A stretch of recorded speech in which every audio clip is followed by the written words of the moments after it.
Setelah Yesus selesai dengan pengajarannya itu, berangkatlah ia dari Galilea dan tiba di daerah Yudea yang di seberang sungai Yordan. Orang banyak berbondong-bondong mengikuti. Dia dan ia pun menyembuhkan mereka di sana.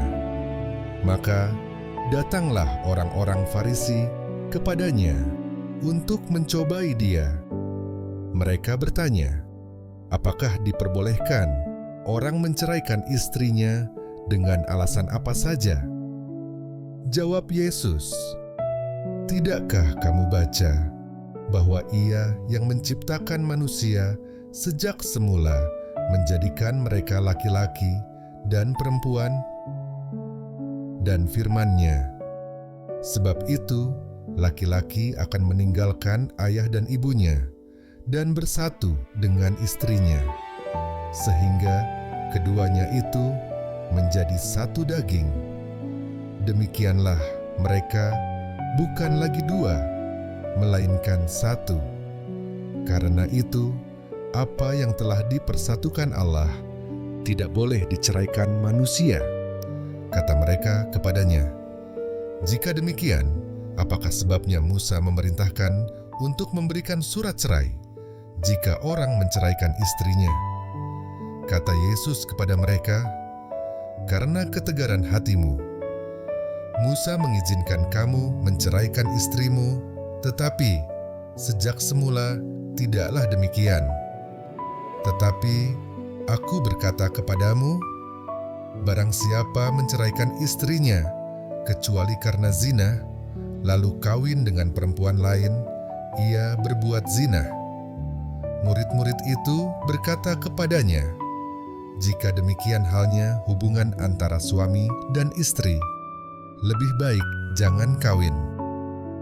Akan tetapi, ia berkata kepada mereka, "Tidak semua orang dapat mengerti perkataan itu, hanya mereka yang dikaruniai saja.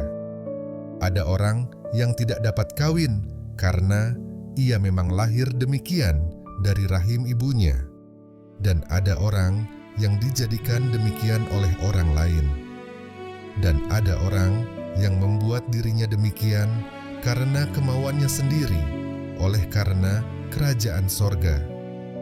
Siapa yang dapat mengerti, hendaklah ia mengerti."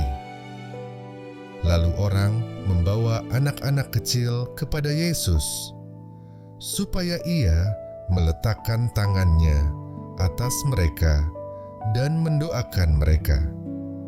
Akan tetapi, murid-muridnya memarahi orang-orang itu. Tetapi Yesus berkata, "Biarkanlah anak-anak itu, janganlah menghalang-halangi mereka datang kepadaku. Sebab orang-orang yang seperti itulah yang empunya kerajaan sorga."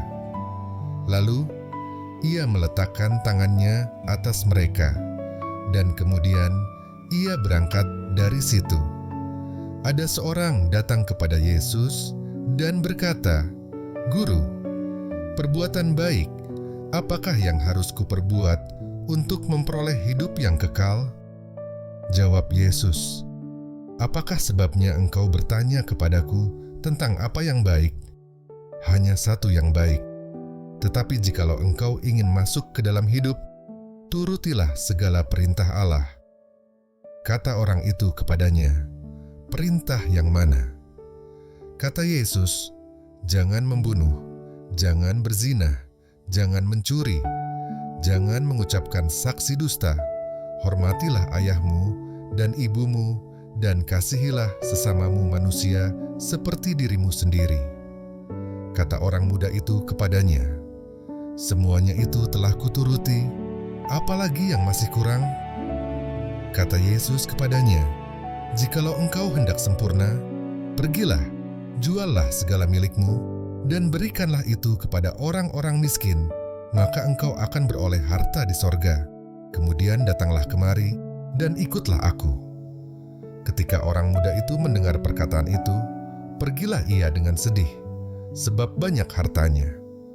Yesus berkata kepada murid-muridnya, "Aku berkata kepadamu, Sesungguhnya sukar sekali bagi seorang kaya untuk masuk ke dalam kerajaan sorga. Sekali lagi aku berkata kepadamu, lebih mudah seekor unta masuk melalui lubang jarum daripada seorang kaya masuk ke dalam kerajaan Allah." Ketika murid-murid mendengar itu, sangat gemparlah mereka dan berkata, "Jika demikian, siapakah yang dapat diselamatkan?" Yesus memandang mereka dan berkata, "Bagi manusia hal ini tidak mungkin, tetapi bagi Allah segala sesuatu mungkin." Lalu Petrus menjawab dan berkata kepada Yesus, "Kami ini telah meninggalkan segala sesuatu dan mengikut Engkau. Jadi apakah yang akan kami peroleh?" Kata Yesus kepada mereka, "Aku berkata kepadamu, sesungguhnya pada waktu penciptaan kembali, apabila Anak Manusia bersemayam di takhta kemuliaannya, kamu yang telah mengikut Aku akan duduk juga di atas 12 takhta untuk menghakimi ke-12 suku Israel. Dan setiap orang yang karena namaku meninggalkan rumahnya, saudaranya laki-laki atau saudaranya perempuan, bapa atau ibunya, anak-anak atau ladangnya, akan menerima kembali 100 kali lipat dan akan memperoleh hidup yang kekal.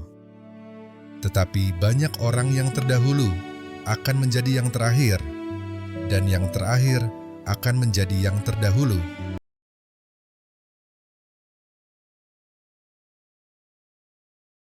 Adapun hal kerajaan sorga sama seperti seorang tuan rumah yang pagi-pagi benar keluar mencari pekerja-pekerja untuk kebun anggurnya. Setelah ia sepakat dengan pekerja-pekerja itu mengenai upah sedinar sehari, ia menyuruh mereka ke kebun anggurnya. Kira-kira pukul 9 pagi ia keluar pula, dan dilihatnya ada lagi orang-orang lain menganggur di pasar. Katanya kepada mereka, "Pergi jugalah kamu ke kebun anggurku, dan apa yang pantas akan kuberikan kepadamu." Dan mereka pun pergi. Kira-kira pukul 12 dan pukul 3 petang, ia keluar pula dan melakukan sama seperti tadi. Kira-kira pukul 5 petang ia keluar lagi dan mendapati orang-orang lain pula. Lalu katanya kepada mereka, "Mengapa kamu menganggur saja di sini sepanjang hari?" Kata mereka kepadanya, "Karena tidak ada orang mengupah kami." Katanya kepada mereka, "Pergi jugalah kamu ke kebun anggurku." Ketika hari malam, tuan itu berkata kepada mandurnya, "Panggillah pekerja-pekerja itu dan bayarkan upah mereka, mulai dengan mereka yang masuk terakhir hingga mereka yang masuk terdahulu." Maka datanglah mereka yang mulai bekerja kira-kira pukul 5, dan mereka menerima masing-masing 1 dinar. Kemudian datanglah mereka yang masuk terdahulu. Sangkanya akan mendapat lebih banyak, tetapi mereka pun menerima masing-masing 1 dinar juga. Ketika mereka menerimanya, mereka bersungut-sungut kepada tuan itu. Katanya, "Mereka yang masuk terakhir ini hanya bekerja 1 jam, dan engkau menyamakan mereka dengan kami yang sehari. Suntuk bekerja berat dan menanggung panas terik matahari." Tetapi tuan itu menjawab seorang dari mereka, "Saudara, aku tidak berlaku tidak adil terhadap engkau. Bukankah kita telah sepakat sedinar sehari? Ambillah bagianmu dan pergilah. Aku mau memberikan kepada orang yang masuk terakhir ini sama seperti kepadamu. Tidakkah aku bebas mempergunakan milikku menurut kehendak hatiku? Atau iri hatikah engkau karena aku murah hati? Demikianlah orang yang terakhir akan menjadi yang terdahulu, dan yang terdahulu akan menjadi yang terakhir." Ketika Yesus akan pergi ke Yerusalem, ia memanggil ke-12 muridnya tersendiri dan berkata kepada mereka di tengah jalan, "Sekarang kita pergi ke Yerusalem, dan Anak Manusia akan diserahkan kepada imam-imam kepala dan ahli-ahli Taurat, dan mereka akan menjatuhi dia hukuman mati, dan mereka akan menyerahkan dia kepada bangsa-bangsa yang tidak mengenal Allah, supaya ia diolok-olokkan, disesah, dan disalibkan, dan pada hari ketiga ia akan dibangkitkan. Maka datanglah ibu anak-anak Zebedeus serta anak-anaknya itu kepada Yesus, lalu sujud di hadapannya untuk meminta sesuatu kepadanya. Kata Yesus, "Apa yang kau kehendaki?" Jawabnya, "Berilah perintah, supaya kedua anakku ini boleh duduk kelak di dalam kerajaanmu, yang seorang di sebelah kananmu, dan yang seorang lagi di sebelah kirimu." Tetapi Yesus menjawab, katanya, "Kamu tidak tahu apa yang kamu minta. Dapatkah kamu meminum cawan yang harus kuminum?" Kata mereka kepadanya, "Kami dapat." Yesus berkata kepada mereka, "Cawanku memang akan kamu minum, tetapi hal duduk di sebelah kananku atau di sebelah kiriku, aku tidak berhak memberikannya. Itu akan diberikan kepada orang-orang bagi siapa Bapakku telah menyediakannya." Mendengar itu marahlah ke-10 murid yang lain kepada kedua saudara itu. Tetapi Yesus memanggil mereka lalu berkata, "Kamu tahu bahwa pemerintah-pemerintah bangsa-bangsa memerintah rakyatnya dengan tangan besi, dan pembesar-pembesar menjalankan kuasanya dengan keras atas mereka. Tidaklah demikian di antara kamu. Barang siapa ingin menjadi besar di antara kamu, hendaklah ia menjadi pelayanmu.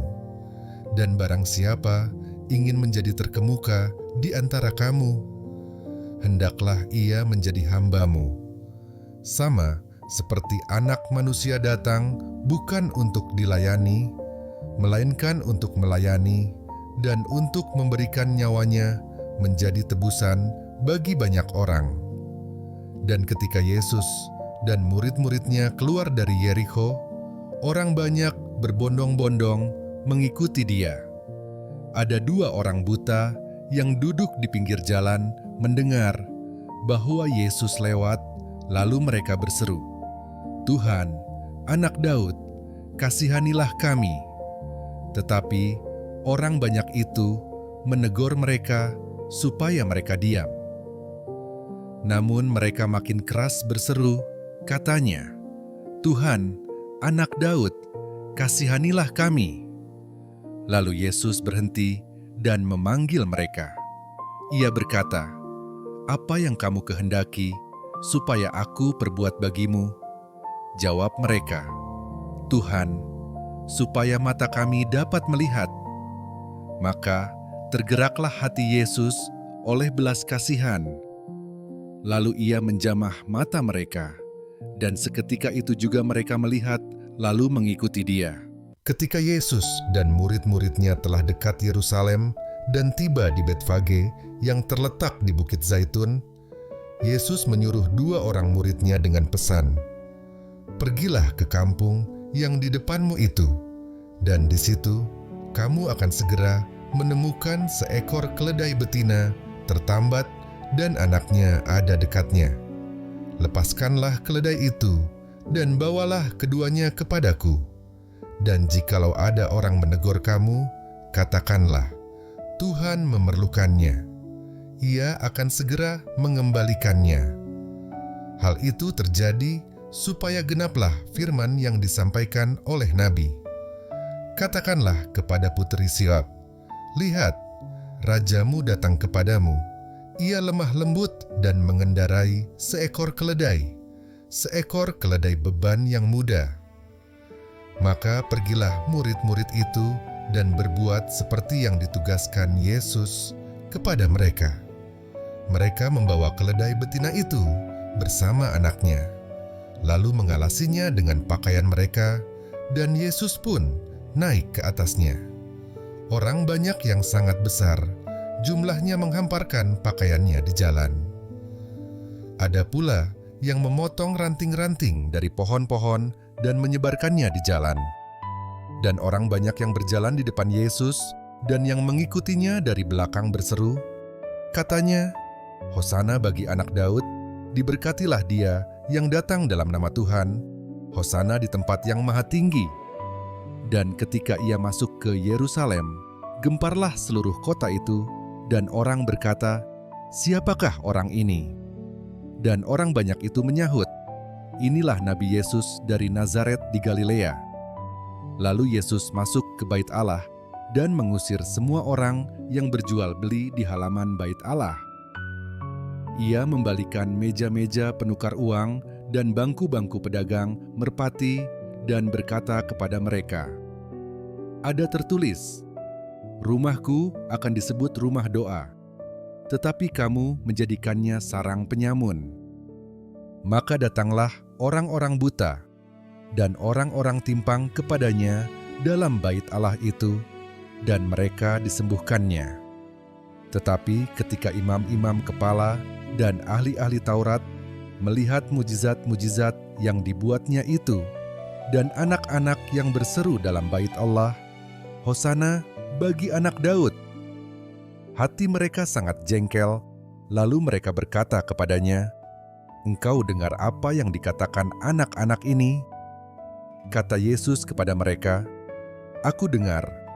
Belum pernahkah kamu baca, dari mulut bayi-bayi dan anak-anak yang menyusu, Engkau telah menyediakan puji-pujian?"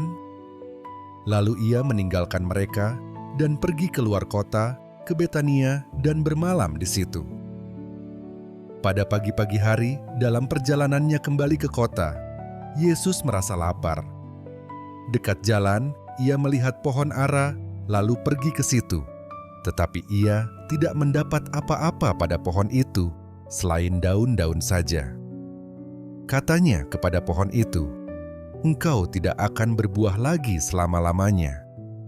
Dan seketika itu juga keringlah pohon ara itu. Melihat kejadian itu, tercenganglah murid-muridnya, lalu berkata, "Bagaimana mungkin pohon ara itu sekonyong-konyong menjadi kering?" Yesus menjawab mereka, "Aku berkata kepadamu, sesungguhnya jika kamu percaya dan tidak bimbang, kamu bukan saja akan dapat berbuat apa yang kuperbuat dengan pohon ara itu, tetapi juga jikalau kamu berkata kepada gunung ini, 'Beranjaklah dan tercampaklah ke dalam laut,' hal itu akan terjadi.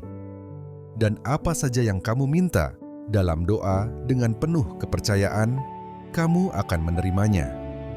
Lalu Yesus masuk ke bait Allah, dan ketika ia mengajar di situ, datanglah imam-imam kepala serta tua-tua bangsa Yahudi kepadanya dan bertanya, "Dengan kuasa manakah engkau melakukan hal-hal itu?